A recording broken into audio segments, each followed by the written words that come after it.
നമസ്കാരം. മലയാളി വാർത്തയിലേക്ക് സ്വാഗതം. സർക്കാരിന് കളങ്കവും നാടിന് ബാധ്യതയുമായി മാറിയിരിക്കുന്ന ആരോഗ്യമന്ത്രി വീണ ജോർജ് രാജിക്കൊരുങ്ങുന്നു. രാജിവയ്ക്കുവാൻ സന്നദ്ധയാണെന്ന് വീണ CPM നേതൃത്വത്തെ മുഖ്യമന്ത്രി പിണറായി വിജയൻ അറിയിച്ചു കഴിഞ്ഞു. ഇപ്പോൾ രാജിവെച്ചാൽ സർക്കാരിനും പാർട്ടിക്കും തീരാത്ത കളങ്കമാകുമെന്നും വരുന്ന തെരഞ്ഞെടുപ്പിൽ 8 നിലയിൽ പൊട്ടുമെന്നും തൽക്കാലം രാജിവെക്കേണ്ടതുമുള്ള നിലപാടിലാണ് CPM കോട്ടയം, പത്തനംതിട്ട ജില്ലാ നേതൃത്വം വീണ രാജിവെക്കണമെന്ന നിലപാട് വ്യക്തമാക്കി കഴിഞ്ഞു.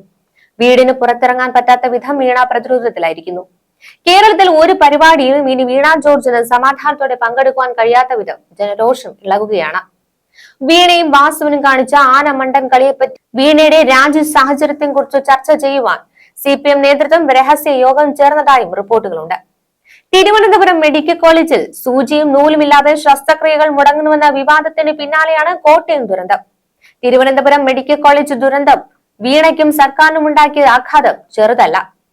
കോട്ടയം മെഡിക്കൽ കോളേജിൽ ബിന്ദു എന്ന നിർധന വീട്ടമ്മ മരിക്കാനിടയായതിന്റെ പൂർണ്ണ ഉത്തരവാദിത്തം മന്ത്രിമാരായ വീണ ജോർജിനും VN വാസവനുമാണെന്ന് കേരള ജനകീയ കുറ്റപത്രം തയ്യാറായിരിക്കെ പിണറായി വിജയൻ നാണം കെടുക്കുകയാണ്. 1.5 ലക്ഷം രൂപയുടെ വാനിറ്റി ബാഗും 1.5 ലക്ഷം രൂപയുടെ കണ്ണടയും 10,000 വില വരുന്ന സാരിയും ബ്യൂട്ടി പാർലറിലെ ഒരുക്കവും ചാന്തുപൊട്ടുമൊക്കെയായി മന്ത്രിസ്ഥാനം ആസ്വദിക്കുന്ന വീണ കോടികളുടെ ആസ്തിയുള്ള കുടുംബത്തിലെ അംഗവും മെഗാബൂർഷയുമാണെന്നാണ് CPMൽ വിവരമുള്ള സഖാക്കൾ മുൻപ് തന്നെ പരാതിപ്പെട്ടിരുന്നത്. പാർട്ടി നേതാക്കൾ പോലും വിളിച്ചാൽ ഫോൺ എടുക്കില്ലെന്നും അഴകുഴമ്പൻ മറുപടി പറയുമെന്നും പാവങ്ങളെ ഉൾക്കൊള്ളുന്നില്ലെന്നുമാണ് വീണ പ്രതിനിധീകരിക്കുന്ന ആറന്മുളയിലെ സഖാക്കളുടെ വിമർശനം. കേരള കോൺഗ്രസ് കുടുംബ പശ്ചാത്തലത്തിൽ ജനിച്ച ഓർത്തഡോക്സ് സഭാംഗമായ വീണയെ CPM ദത്തെടുത്ത് മന്ത്രിയാക്കിയതിന്റെ മണ്ടത്തരം ഇപ്പോഴാണ് പാർട്ടി മനസ്സിലാക്കുന്നത്. അടുത്ത പ്രാവശ്യം വീണയ്ക്ക് സീറ്റ് കൊടുക്കേണ്ടെന്ന് മുൻപ് തന്നെ CPM നേതൃത്വം തീരുമാനിച്ചു കഴിഞ്ഞതാണ്. ഇലക്ഷന് 10 മാസം മാത്രം ബാക്കി നിൽക്കി രാജിവെച്ചു കഴിഞ്ഞാൽ പാർട്ടിക്ക് വല്ലാത്ത മാനക്കേടായി മാറും.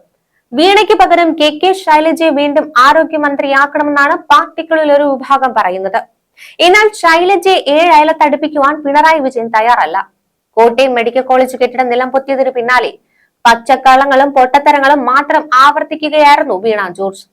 തെറ്റുപറ്റിയെന്നും തെറ്റിദ്ധരിക്കപ്പെട്ടുവെന്നും മാന്യമായി പറയുവാനുള്ള നീതിബോധം കാണിക്കാതെ കിഫ്ബി വന്നു പുതിയ കെട്ടിടം പണി ഉടനെ അങ്ങോട്ട് മാറുമെന്നൊക്കെയുള്ള പൊട്ടത്തരങ്ങൾ വീണ ആവർത്തിക്കുകയായിരുന്നു.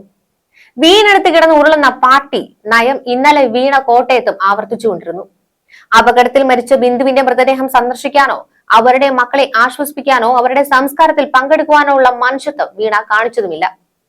ഇന്നലെ മെഡിക്കൽ കോളേജിന് 4 കിലോമീറ്റർ അകലെ പിണറായി വിജയൻ പങ്കെടുത്ത അവലോകന യോഗത്തിൽ തന്നെ സുഖിച്ച മന്ത്രിമാരിൽ ഒരാൾ പോലും മെഡിക്കൽ കോളേജ് ദുരന്തത്തിൽ ആശങ്ക അറിയിച്ചില്ല. മെഡിക്കൽ കോളേജിലെത്തിയ പിണറായി വിജയൻ ദുരന്ത സ്ഥലം കാണുകയോ പരിക്കേറ്റവരെ കാണുകയോ ചെയ്തില്ല. ഇത്ര നികൃഷ്ടനും നീചനുമായി മാറുവാൻ ഒരു മുഖ്യമന്ത്രിക്ക് എങ്ങനെ കഴിയുമെന്നതാണ് ജനകീയ കോടതിയിൽ ഉയർന്ന ചോദ്യം. കോട്ടയം മെഡിക്കൽ കോളേജിലെ പുതിയ കെട്ടിടത്തിലേക്ക് വാർഡുകൾ മാറ്റുവാൻ വൈകിച്ചതാണ് വീണയുടെ പിടിവാശി ഒന്നുകൊണ്ട് മാത്രമാണെന്നാണ് CPM കോട്ടയം ജില്ലാ നേതാക്കൾ അടുത്തിടെ തുറന്നടിച്ചത്. മന്ത്രിക്ക് ഉദ്ഘാടനം ചെയ്യാൻ തീയതി കിട്ടാത്തതുകൊണ്ടാണത്രേ മഹതി കെട്ടിടം ഉദ്ഘാടനം മുന്നോട്ട് വെച്ചത്. വീണയുടെ രാജി ആവശ്യപ്പെട്ട് കേരളമെങ്ങും പ്രതിഷേധം തിളയ്ക്കുകയാണ്. കോട്ടയത്ത് മെഡിക്കൽ കോളേജ് കെട്ടിടം തകർന്നു വീണ് മരണപ്പെട്ട തലയോലപ്പറമ്പ് സ്വദേശിനി ബിന്ദുവിന്റെ മരണം സർക്കാർ സ്പോൺസേർഡ് കൊലപാതകമാണെന്ന് കോൺഗ്രസ് നേതാവ് രമേശ് ചെന്നിത്തല പ്രഖ്യാപിച്ചിരിക്കുന്നു. ഇത്രയേറെ ദാരുണമായ സംഭവത്തെ പിണറായി വിജയനോ MV ഗോവിന്ദനോ അപലപിക്കുവാൻ പോലും തയ്യാറായിട്ടില്ല.